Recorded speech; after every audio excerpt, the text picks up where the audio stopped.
Hello, today we're going to talk about confianza in Colombian relationships. And the reason I want to bring in the concepts that I'm going to bring in this week are because they talk about interpersonal communication and interpersonal relationships in different ways than what we would think of as traditional American types of relationships. And what we mean by that to a large extent is individualistic types of relationships. The book talks about a lot about blending people together and having people work together and having people understand each other.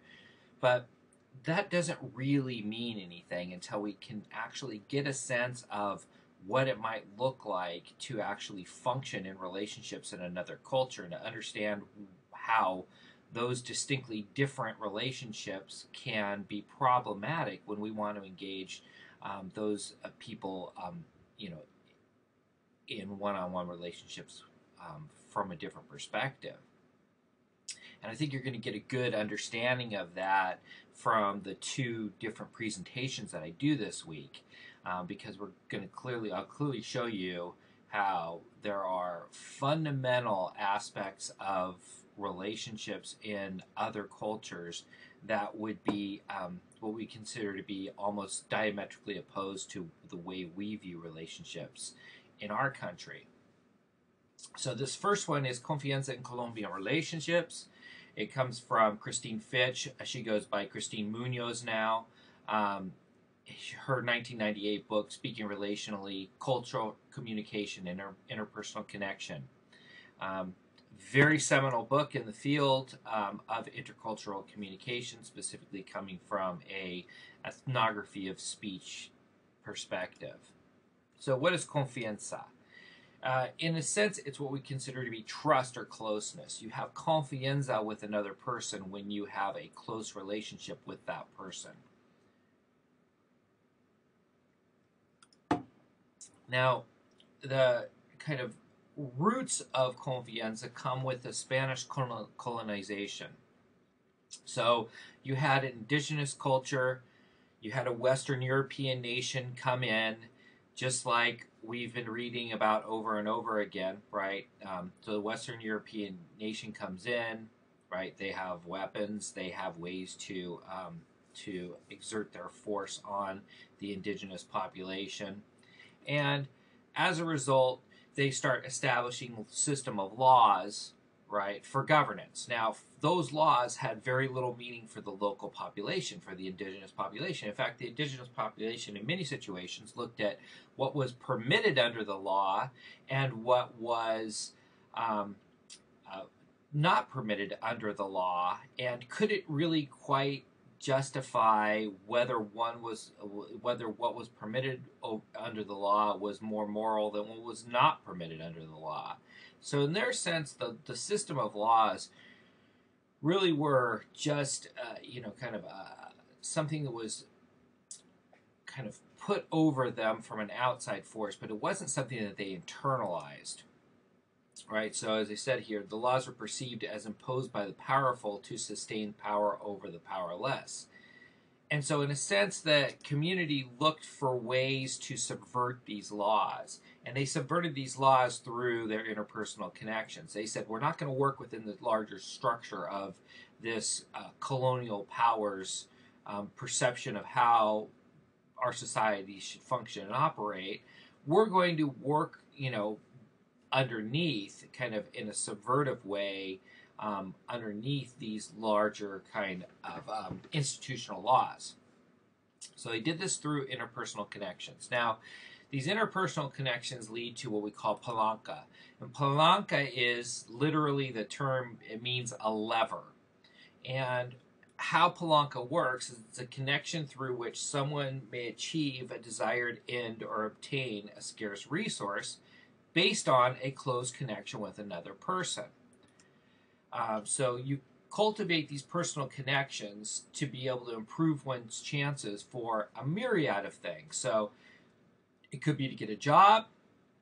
It could be to get entrance into a university. It could mean to even get your phone hooked up.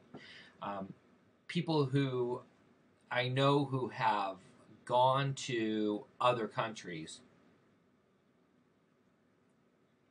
Colombia being one of them, right? We'll talk about how historically difficult it is to get basic services. So you move to a new place to get your phone hooked up.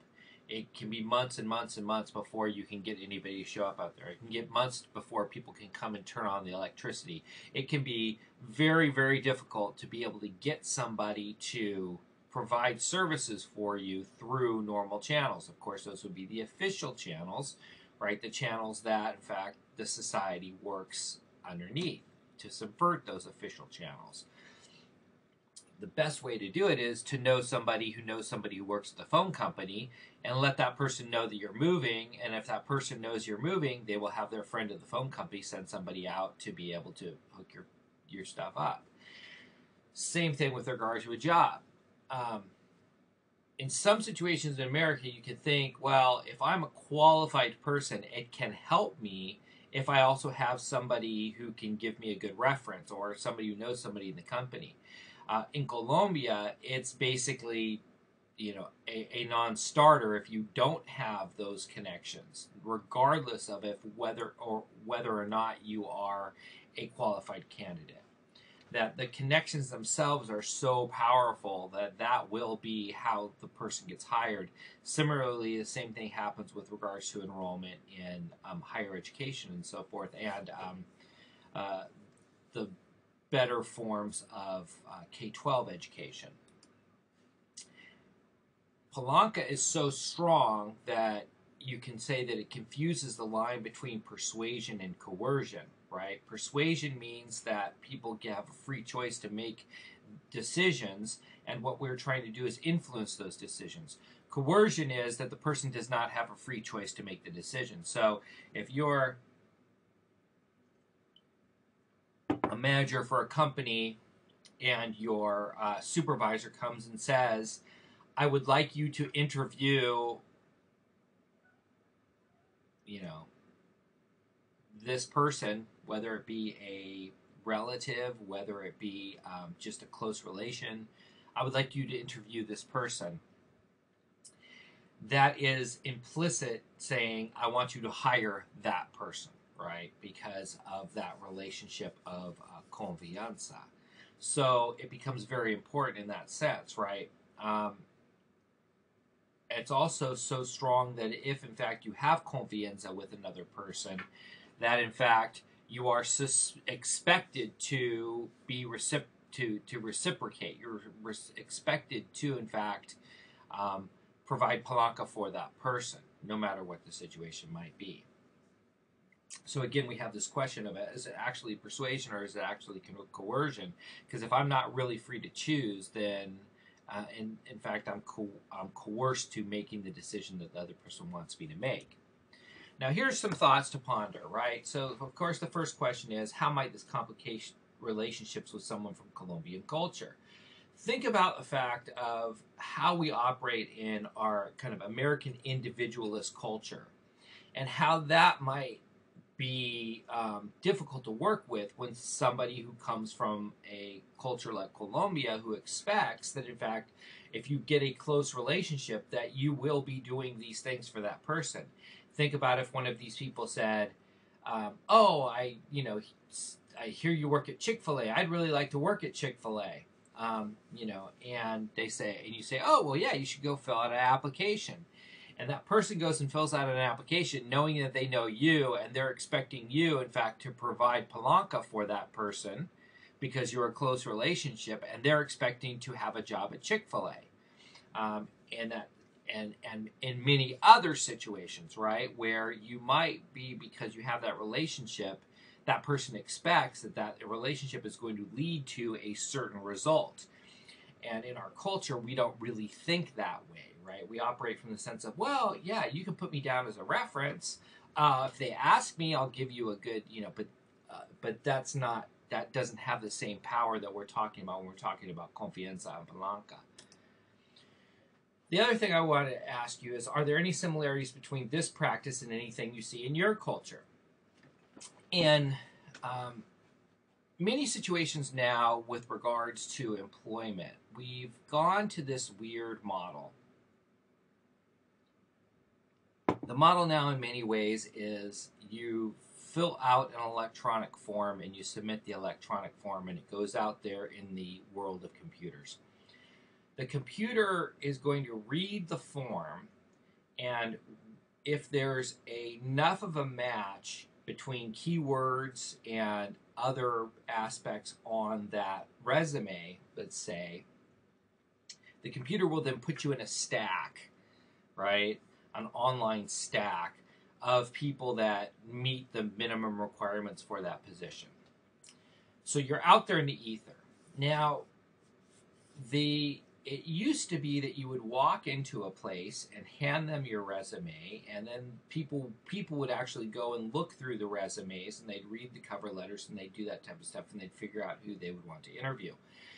But now the situation is such that by the time it actually lands on somebody's desk, right, it's already been vetted by a computer in a number of different ways, and it's a very impersonal process.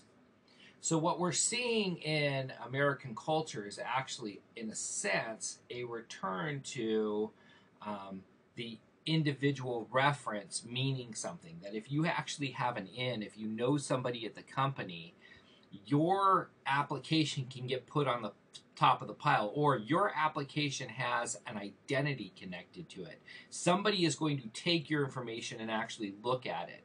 The odds of them looking at your stuff in this kind of new electronic world are not great. So in a sense, we do a similar type of thing now in our society just to get somebody to want to go to the pile and pull your information out. The other thing is that obviously, in Jonesboro, and other areas of the South, there's a lot of work that's done, a lot of deals that are done, in donut shops and coffee shops, and at the Rotary Club, and at the Jonesboro Country Club, and all of these places where where that are limited to certain types of membership. Very specifically, places where this happened extremely dramatically are in the religious institutions in the town, primarily at Central Baptist, at First United Methodist, the larger, more affluent churches in the community. A lot of the work is done between the congregation members there and then carried out into the community. So if you want certain things done, it behooves you to be a member of a certain congregation, because the other power brokers in the community are parts of the congregation, and people say, oh, I know him, he's a good man, he goes to my church, right? You might not be a good man at all, but you go to the church, and that gives you that gives you accessibility to other individuals who have pull within the community. So in a sense, in some ways, you can see how there are similarities, there are ways that we function that can be similar to what we would consider this relationship of Confianza and Palanca. So we are next, my next presentation is going to be talking about wasta and how it relates to persuasion in Lebanese speech. It will sound in very similar ways to what we consider to be Confianza and Palanca. But again, I want you to really have this sense of what is this distinction and how could it actually complicate relationships between people of different cultures. Thank you.